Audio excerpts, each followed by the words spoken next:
All right, what's good, everyone? So I got a quick video before I go live at 10 o'clock with the game between the Indiana Fever and Golden State Valkyries. So with a lot of hoopla and a lot of things that have been going on, and there's a lot of people who've been talking about the incident between the Connecticut Sun and the Indiana Fever. And the one particular thing that a lot of people has been alluded to, why have Caitlin Clark teammates have not stepped up for her? We had this issue last year when Kennedy Carter did the same thing, when Leo Boston was right there on the sideline looking at Caitlin Clark get down. And now we have heard Leo Boston said many times that she didn't want to talk bad about a referee. She didn't want to involve herself with certain things because she loved her money. But then she finds herself arguing with the referees all the time during the game. There was a, we already know the situation, the what happened between Caitlin Clark and JT Sheldon and Marina Mabrey.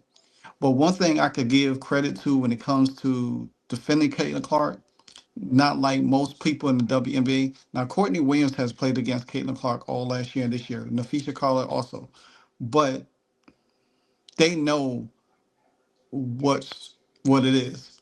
And a lot of people, even one of my subscribers, touched on it too in a video I did earlier today.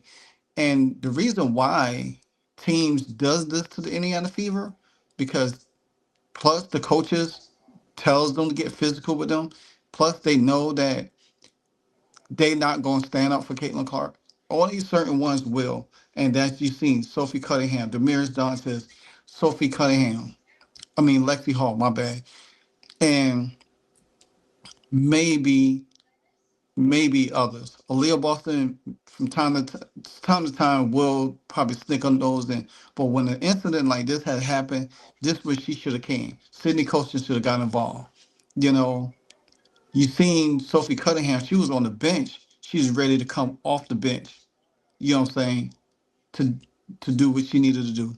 So that's goes to show you that you can't allow your teammates, because Leah Boston almost got her head knocked off by Marina Mabrey in the same game. The same game. We done seen where um Brittany Griner done elbow, you know, um Aaliyah Boston, and she doesn't do anything. But we seen her get physical with less opponents and stuff like that, and she does throw elbows as well. But at the same time, we got people out here like Outkick and Jason Whitlock and Stephen A. Smith now, even Keyshawn Johnson, they all out here talking about, well, hey, um, Caitlin Clark, a lot of this is brought on her, it's her fault. So was it Michael Jordan's fault because he came in the league, and people trying to take his head off? It's his fault. It's not her fault for being great, but you as a opposing coach, you're supposed to play sound defense on her, not let her do whatever she wants to. But you don't have to be malicious and lying. So I'm gonna let y'all listen to what Courtney Williams had to say, because I agree with her. I guarantee you, if Courtney Williams and Natisha Heidemann was on the Indiana Fever, I guarantee you none of that stuff with Caitlin Clark would have took place. Because the fact of the matter, these teams like this sees this from the Indiana Fever, and this is why they call the players on the team weak, because the players do not step up when they need to.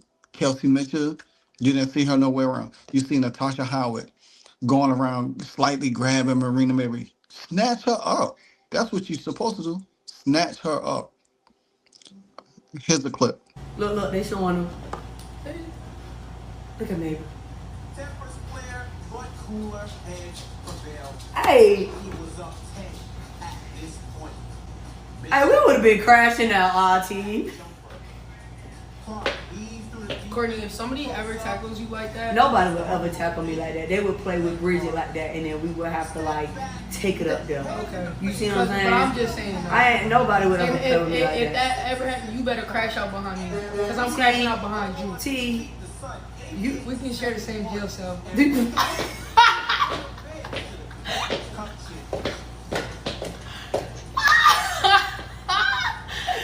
Yeah, bro. Oh my gosh, bro. Our team would crash, bro, because they would play with somebody that's like not even like it would be like they would do that to like Bridget or like, you know what I'm saying? Yeah. It's like, bro, stop fucking playing with Bridget like that before we run down on some shit. Yeah, facts. Walk For them real. down. Walk them down. Now there you go. And see, even though they laughing and stuff, but they serious. They will protect their teammates.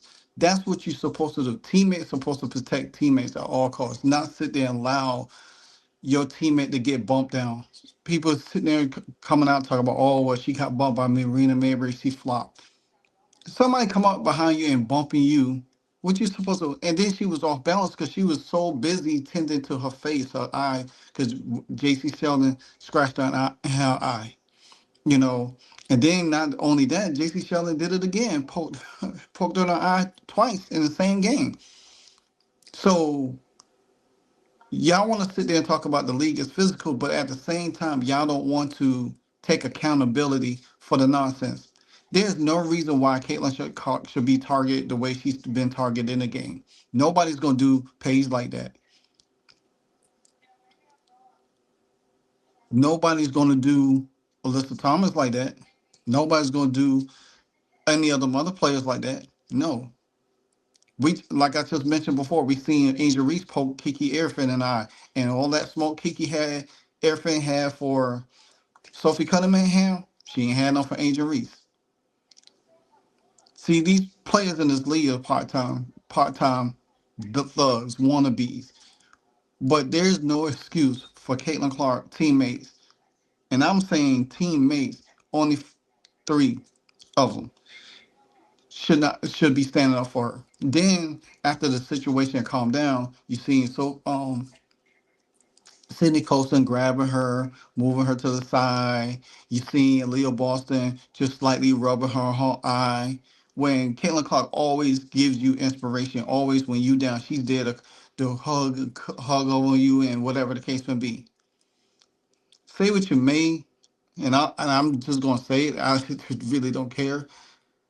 Leah Boston is, you could tell she's selfish in her little ways.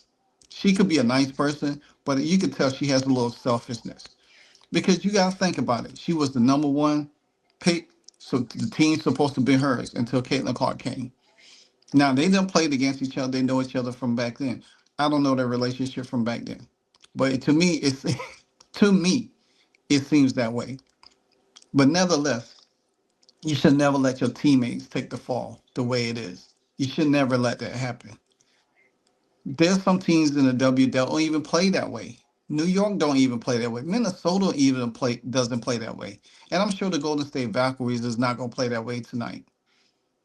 You know, but you got these other teams out here that just want to make a name, just to want to be physical, want to be dirty players. And you're not supposed to, because the Atlanta Dream wasn't even like that last year. Tina Charles wasn't even like that last year. But all of a sudden now, you like this. Anyway, on another note, Stephanie White will not be with the team tonight. Don't know what's going on with her. This is the second game she's missed for personal reasons, and for what I have read, it's most likely she's gonna be out a couple of games. The Bond still is not with the team. Don't know what's going on with her. A lot of people speculating, but I'll touch on that probably post game or whatever the case may be. Or to, well, I will not be doing a video tomorrow because tomorrow is my birthday, so therefore I will not be no videos. I will probably catch up on y'all on Saturday, maybe. So anyway, like, comment, subscribe, let you know, think about this video, hit that notification bell, join me on the live stream tonight, because we going to get it popping with the Indiana Fever. You know what it is, because if you don't know, now you know. Hey, so amazing. You see how they playing? Live wire, it's all about sports and entertainment. You don't want to miss it, so official like you never seen. Keep it going till the whistle blowing from the referee.